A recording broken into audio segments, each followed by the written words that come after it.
What if your mindset, not your bowling ball, not your mechanics, is the reason that you're struggling in bowling? You're missing spares, falling apart under pressure, or just not performing well in a tournament. I can 100% attest for that. Yeah, it's common, man. I mean, I think every bowler that's watching this channel is familiar with the concept of saying to yourself, I gotta strike, I need to, and it's just, it would be interesting to see some data as to whether or not people are striking at a higher frequency when they're saying I have to and I need to. I would guess probably not so much. Today, I'm doing something completely different. I'm joined by licensed psychologist Dr. Ross Nelson to help break down the bowling game so you can bowl better under pressure. Hope you enjoy. Hey guys, welcome back to the channel. This is Josh, and I'm very excited to bring you a brand new series. I've got Dr. Ross with me, and we are gonna go through bowling psychology, something a little different. Something that I struggle with, and I know a lot of you folks at home that bowl tournaments or even leagues, you have that anxiety and you just, are having struggles when you're performing under pressure, things like that. We are gonna go through things that's gonna help you bowl better, not on the physical side, but on the mental side. Yeah. So Dr. Ross. Nice to see you. Thank you. Yeah, it's great to be here. Let's go through it. Talk me through some of the things that, because I sure don't know the bowling psychology side of things. Absolutely, man. First off, I think we can categorize things as like physical fitness, which I think we're all really familiar with. It's taking care of your body, showing up prepared, really working on your game. Where psychology comes in is in the mental game, like mental fitness. So like really trying to conceptualize the concept of how you navigate your mindset, your mentality, and bringing your best self onto the lanes. Okay. Yeah, so that's a huge space. There's like a bunch of things we can unpack there. But the general premise is that your mindset, your mentality, so that means like what you say to yourself, whether that's in preparation, whether that's once you get on the lane, right when you take your shot, after you take your shot, all of that matters. And so working that into your framework of how you play can go a long way in terms of boosting your scores, showing up better, bringing your best self into the game, and winning more tournaments, all of the above. So yeah. Yeah, wow, that's a lot. It's a lot. Yeah. But anyways, before we get started, tell us more about your practice. Yeah, totally. And give the users at home, if they want to learn a little bit more about you, definitely. or they want to get in contact with you, absolutely. let them know. Well, I'm a licensed psychologist out in California. I have a private practice, and I work with folks in all spaces, not just athletes. I think athletes is like a growing space for me. Work oftentimes with tech employees and people in the Valley that are struggling with various challenges, stress and anxiety, depression, negative self-talk. I think I already have that in bowling. Well, as do a lot of people, man. Well, what's interesting, and I think this is gonna be kind of fun for your viewers in this video, is that there's gonna be carryover between what takes place on the lanes and what's happening in human beings' lives outside of bowling. Whether that's being a content creator, or whether that's owning a bowling shop, or being an engineer, or being a psychologist. Like, negative self-talk, self-doubt shows up in all sorts of places. And so hopefully what people are gathering here carries over. So yeah, man. And so I have a private practice. You can find me at drrossnelson.com. I'll put the link down below put here it down too. below. And then also menstherapycenter.com is my other business as well. So, awesome. Yeah. Well, thank you for coming man, today. It's great to be here. Yeah, I'm and, excited. You are located, you said, you're here, right? I'm here. I'm in Locally the Bay Area. Okay. Yeah, totally. So I have a physical practice in Palo Alto, and then I do an online service for people in California, and then coaching for people all over the country. Awesome. Yeah, so yeah, good, even if you're not local, you can still reach Dr. Ross. Yeah. Like I said, I'll have the link here down below in the description, so be sure to check him out. Yeah, definitely. So it feels like first step that we want to get into is the concept of your self-talk. Oftentimes people lean into the concept of overly positive self-talk to counter negative self-talk, right? So if someone's saying, that sounds familiar. So if you're saying to yourself things like, I suck, I am so terrible at bowling, oh God, I'm never gonna win a tournament. That is not particularly helpful, as you can probably appreciate. Yes. As is, at least from a cognitive behavioral therapy standpoint, being overly positive, saying, I am the greatest, I will win. Yeah. Like all of that is a bit excessive and also unhelpful. Got and it. so the goal is to find a space that's actually a bit between these two. So like that middle ground. Middle ground, it's based in reality. It leans on the foundation that you have training, you have experience, you have exposure, and also that you have the capacity to win. That it's in your skill set, that you can do it. Yeah. And when you remind yourself of that, it goes a long way versus saying to yourself, I will absolutely strike. Because do you know that you're absolutely going to strike? No. No. We are bowling on invisible oil, Yes, and there's a bunch of yes. other bowlers that bowl on the lane. And Yes. And so saying, Yeah. I'm going to strike is not all that helpful, but it's something that a lot of people will do. It's like, I definitely, I 100% do that. This sounds familiar. I'm like, I'll be up there, I'll be like, all right, oh, this is guaranteed strike, Guaranteed strike. split. And I'll be like, It's like, wow. And then how do you feel after that? I feel sad. Sad. Yeah, I'm guessing sad, disappointed, Yes. annoyed, Yes. discouraged. Exactly. Yes, the emotional scale is The emotional massive. roller coaster, It's yes. emotional roller coaster. So Yeah. that brings up the concept of actually your emotional intelligence. Okay. And being aware of how you're feeling. So actually building out the skill set of like, how am I feeling?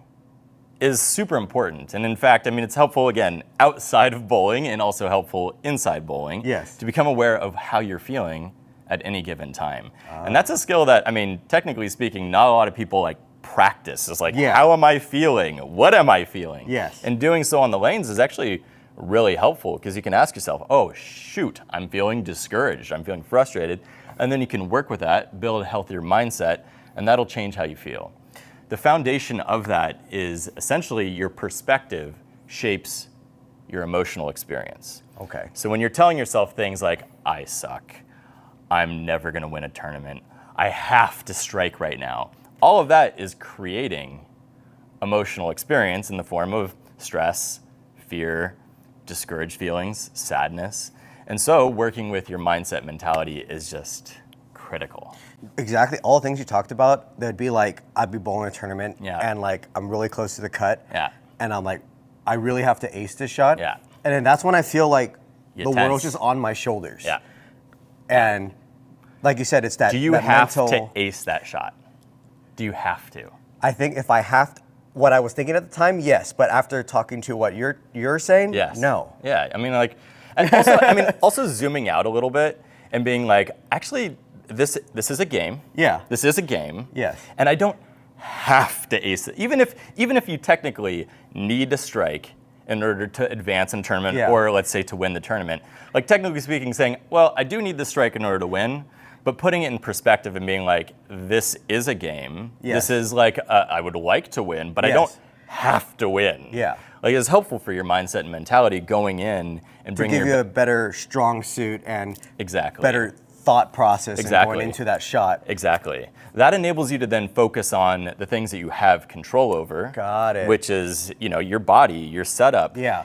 Understanding where you're going to aim and like how you're going to, like the oil transition. Like that's all things that you can appreciate, start to see, and Yeah. then make your adjustments and then bowl. Versus like, I have to strike, which Yeah.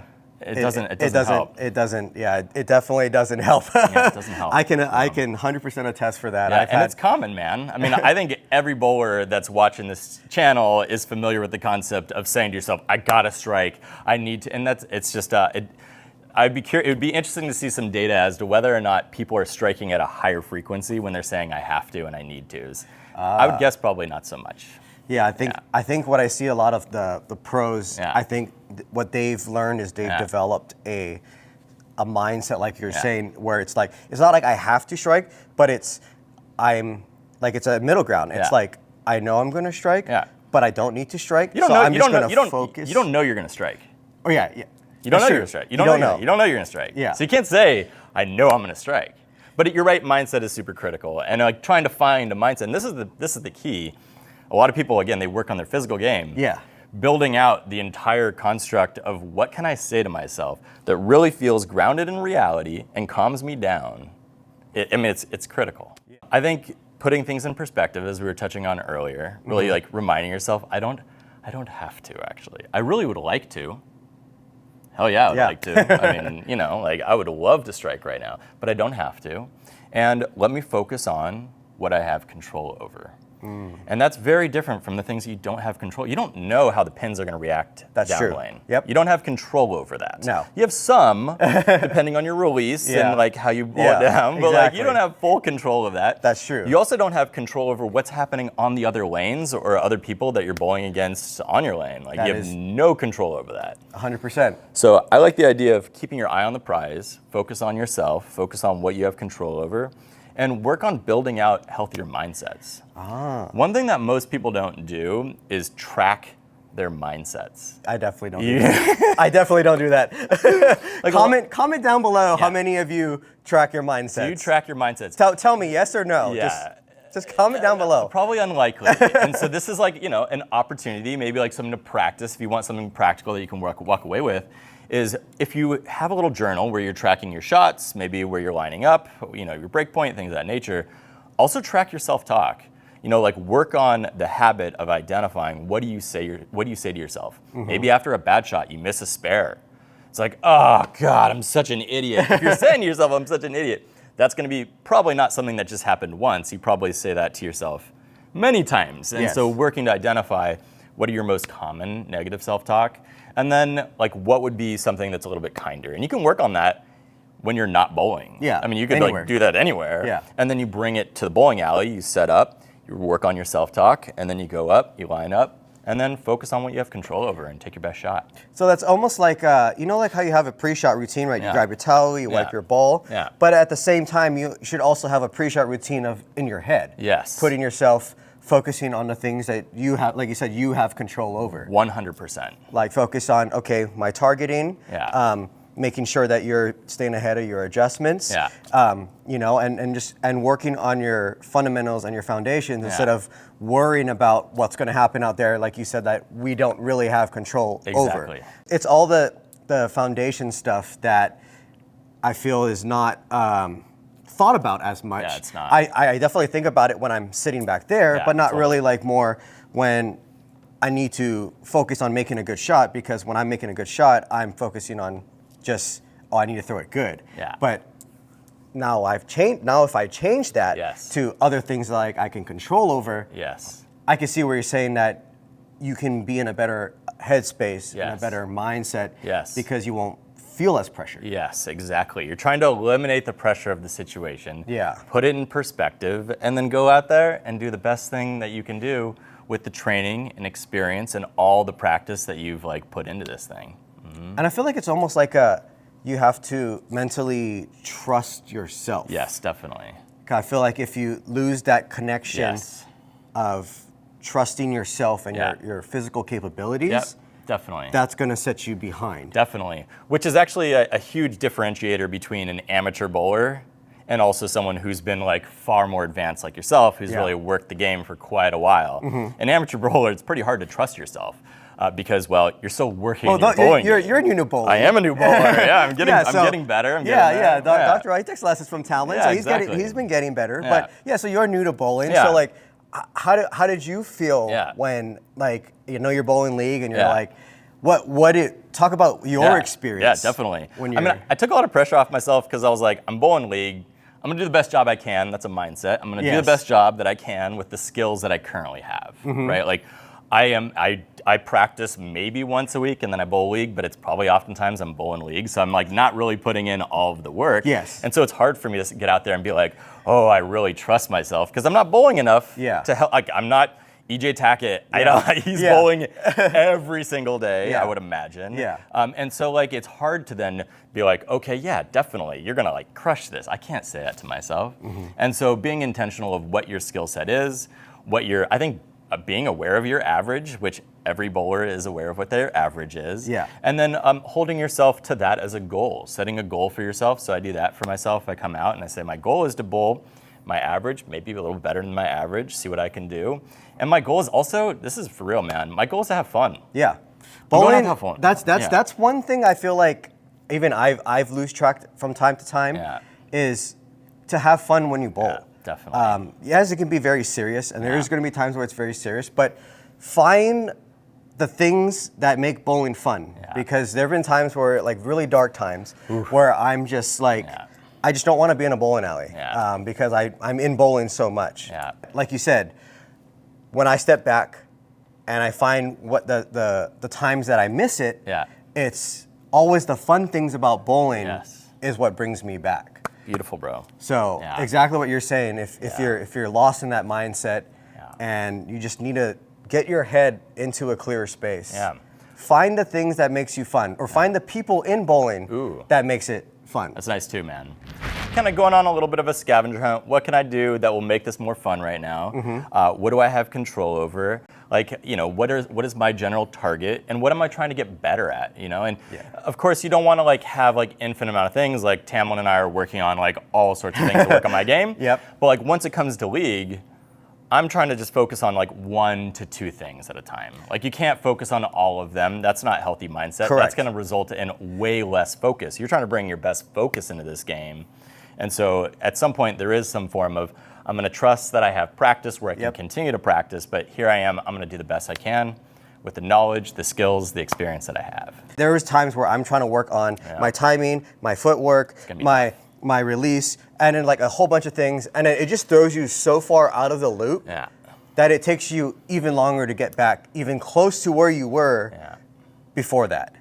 So definitely, big tip. Focus on 1 to 2 things when you're practicing or bowling league, and especially in tournaments. I think also there's a couple more things to be mindful of when we think about tips and ways to kind of navigate from the bowling psychology, and that is like taking care of your body, taking care of your health, right? So like, you know, if you're like overexerting yourself, you're bowling every single day and you have nagging pain, you need to like take some time, take a break, like give yourself a little bit of time to recovery. Yeah.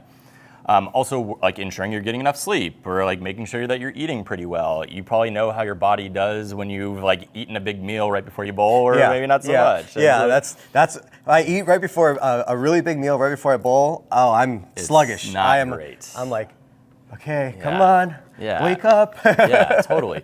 Also, like your drinking habits. I mean, let's be real. Yeah. I mean, bowling, there is a drinking culture historically. Definitely. And so trying to be mindful, like the more drinks you have, some people go, oh, I'm looser, I'm better, I'm like a better bowler.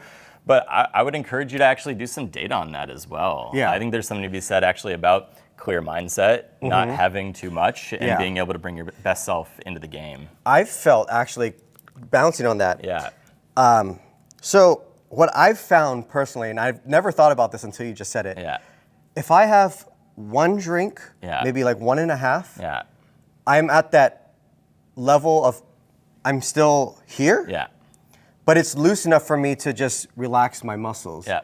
And then I didn't think about it until now, but it actually makes me think about what I need to work on and not focus on striking. Yeah, totally. So, all right, so you got a model that works for you. I've never thought about that, because I was like, there have been times where I'm like, oh yeah, I keep drinking. I'm like, oh, I have no idea I don't know what to do now. Yeah. But then there's times where I've actually performed really well. Yeah. And it's just 1 drink and that's it. Yeah. So your likelihood of also engaging in negative self-talk, being more critical, being harsher on yourself, goes up the more drinks you have as well. Really? Oh yeah. Oh, you wow. know, because people are like get down on themselves. Oh God, I suck, and then drink more, and then it's like becomes a coping thing, and then your game worsens and it breaks down, and you like look at your scores and you're like, well, game 1 I was pretty good, but game 3 maybe a little less. Huh. So being mindful of that. Yeah, your sleep as well, making sure you're prioritizing your sleep. Try to aim for 8, but do the best you can there. These are all just like important little elements, and I think being intentional with your self-talk outside of your bowling game can also help your self-talk when you come out on the lanes. So for you, as you're doing some content creation, as you're working in the pro shop, like ensuring that you're like kind with yourself in those contexts as well. And also that you're like not overly perfectionistic. Perfectionistic mindsets goes a really long way. When we tell ourselves, I have to hit this, this is back to our have tos and need tos. Yes. But like overly perfectionistic, okay, today I'm gonna get a 300. It's like, you're not gonna get a 300. I mean, you may get a 300. Yeah. But like trying like you said, you don't have control over it. You don't have control over it. Because you can throw the most perfect shot off of your hand, hit your target. You did everything right. Yeah. But the pins just didn't fall down because maybe the pins were offset. Yeah. Or the messenger didn't hit the 10 pin. Yeah. I mean, those are things that are out of your control. Yeah, totally. Yeah. So trying to be mindful of that, and just trying to give yourself a little bit of space where, and by the way, sidebar too, is that don't expect that you're watching this video and that like magically tomorrow, like you're gonna be like, oh, I've got perfect mindset. Yeah. Right, like that's pretty unrealistic. And so it is a skill and it is a craft that takes weeks, months to kind of build out, and then a lifetime to continue to apply the mindset. So, if you find yourself struggling with negative, unhelpful mindsets, working to build new mentality, give yourself some time and space. and work on it. And presumably, I would hypothesize you'll see some nice growth. If you're not working with a coach, a therapist, a sports performance coach, that's an option as well for being able to work on your mentality in the game. Yeah, do you offer that services as yeah, well? Definitely. I mean, that's a huge part of therapy, to be honest. Yeah. A lot of people are coming in, whether they're an athlete or whether they're an engineer, and they're struggling with some sort of negative self-talk. The work to be done is very heavily focused on building new mindset, Yes. identifying your most common negative self-talk, building alternative perspective that you can get behind. Again, it's not about overly positive, absurdly ridiculous. It's about finding something that's grounded, and that takes a little bit of time and effort to get into. So if you guys want to learn more about Dr. Ross, or you want to just go see him, the link will be down below, and you can hit him up. Check out, you have a website, right? Yeah. Check out his website. Yeah. And if you're in California, he's located in Palo Alto, you said, right? Palo Alto, which is like about 10, 15 minutes from here. We're at Mateo in San Mateo, California. And online for anybody in California. Okay, and he's online, virtual for anyone in the state of California. Yeah. So, and then I also do content creation. So if you want to see any of my content, at Dr. Ross Nelson on YouTube and TikTok. Okay, yeah, I'll have those links here. You'll see it. It'll float right here on the bottom here. So you can make sure to follow him, hit him up. He's actually more famous than me on TikTok, so. You know, a couple videos did like pretty well. Hey, and maybe one of these little clips here will make you even more famous. Definitely. You never know. But Awesome, bro. thank you again. Yeah, absolutely. I appreciate man. it. Yeah, of course, man. That was fun. Thank you guys for watching. If you want to see more content like this, or if this helped you out in your bowling game, let us know. Comment down below, and just subscribe to us, subscribe to Dr. Ross, subscribe to me, because it's free. It doesn't cost you guys anything. But thank you so much for watching. Thank you, Dr. Ross. Yeah, man. Absolutely. It was fun. Yep, Yeah. it was fun. And let us know, because if we get a lot of comments, a lot of likes, a lot of views, we'll do a part 2.